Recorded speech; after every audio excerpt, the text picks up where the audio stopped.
Привет, привет! С вами Алена, и сегодня у нас девушка, которая носит ногти на ногах без покрытия, и вроде как бы не должно быть проблем, но все-таки они есть. И есть вот такие вот две достаточно симметричные трещины, и, как правило, такое травмирование говорит нам о том, что где-то что-то было не так с обувью, то есть, скорее всего, она надавливала, и поэтому и случилась трещинка.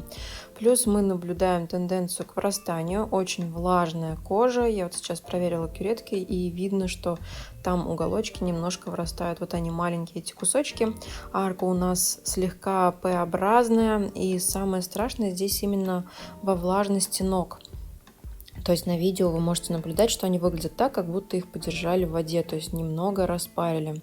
А теперь представьте себе нога в немножко неправильно подобранной обуви, вот с этой тенденцией к влажности, то есть постоянно распаренное состояние, мягкая кожа, мягковатые ногти, там что-то где-то давит, ну и что же будет происходить? Все правильно, ноготь начнет вырастать, он никуда не денется, он действительно будет вырастать. Вот обратите внимание, как загнут этот уголочек. Ну и, конечно же, там что-то передавило. У нас еще и анихолизис тут случился. Она честно призналась, что это произошло достаточно давно, и она сначала подумала, что это просто какое-то пятнышко. Ну и вовсе, я так поняла, не рассматривала, что, в принципе, ну, как бы нормально с точки зрения клиента. Ну, какое-то пятно, какое-то изменение, может, само пройдет или само отвалится. Люди очень часто так думают, и не нужно их за это судить. Просто это не их специфика работы, и они не придают этому важности или не смотрят на это внимательно. Поэтому писать о том, как так можно было не заметить, особенно если ты мамочка в декрете, как, собственно говоря, в нашем случае произошло. Но нет ничего страшного, ничего такого критичного в этом. Сейчас зачистим, приведем в порядок, и все будет хорошо. Вот здесь, кстати говоря, мы наблюдаем вот эту влажную и размоченную кожу под нашим анихолизисом. Ну, то есть, представляете, да, полость мокренькая, конечно, все это преет, и постоянный эффект распаривания. После того, как мы воспользовались кюретками и пряморежущими, и там, где у нас совершенно не получается подлезть, мы будем работать алмазным шариком.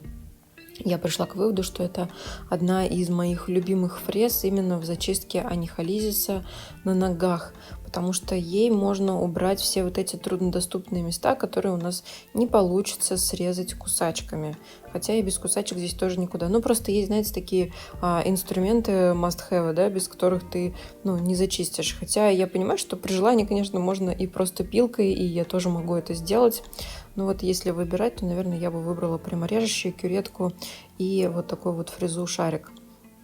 Дальше я решила немножко приподнять уголочек с другой стороны, потому что, как я говорила, есть тенденция к вырастанию и немного П-образная арка, и тогда мы решили сделать тампонаду.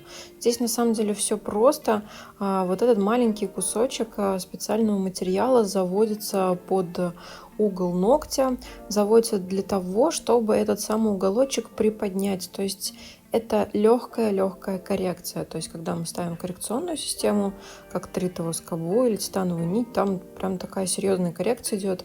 Сразу все это дело поднимается. Когда нам нужно совсем чуть-чуть дать разгрузку, то тампонада самое то, что нужно. Ну, а тем временем мы переходим ко второму пальчику.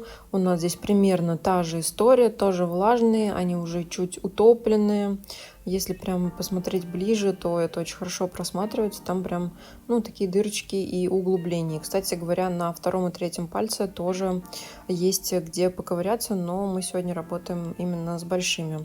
Потому что это была на самом деле моя модель, которая пришла ко мне на руки, которую я делала ремонт натуральных ногтей. Я ссылочку оставлю на видео, та, которая 8 лет не была на маникюре.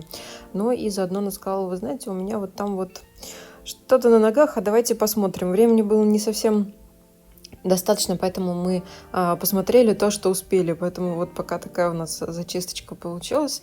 Как я уже выше говорила, у нас симметричное травмирование ногтей, что, как правило, намекает нам на то, что что-то не так было с обувью.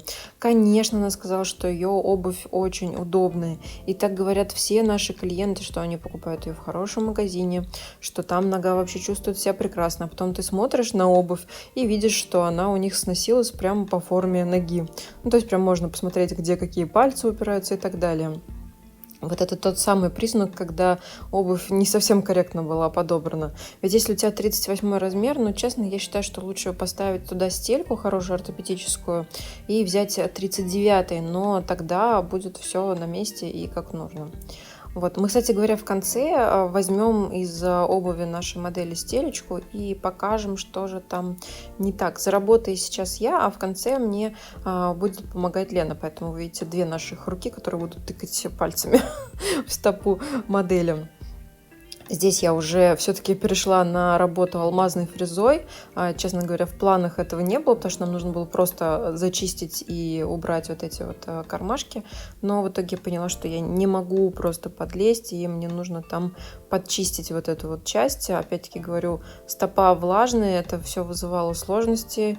И вот сейчас смотрю и думаю, а что я присыпку не взяла? Вот главное, сама такая всегда за нее топлю, а в этот раз почему-то я то ли не дошла до нее, то ли что-то еще. Ну, в общем, надо было взять.